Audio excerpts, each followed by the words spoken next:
سخن کز ستین می بود او عطر رضا می داشت، گشایش بر زمین می سرود و قررها را دوا می کاشت.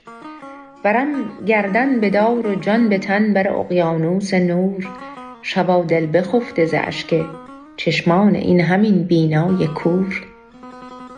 پلکم بدار و صدا را ببر در به سجده بر یک نگاه، قبا را تهی مکن بر این گم گشته صبح و پگاه. فقر را بگسل بر سوی پیر آن همان دردانه کعبه، تو ز جگر جامه مجوی و مکن دل را ز دارالشعبه. ز پیراهن شب تا بر صبح و سحر هم آرزوی شفا دارم، شانه مکن اندر افسون این دردانه کمر و من درد و دوا دارم.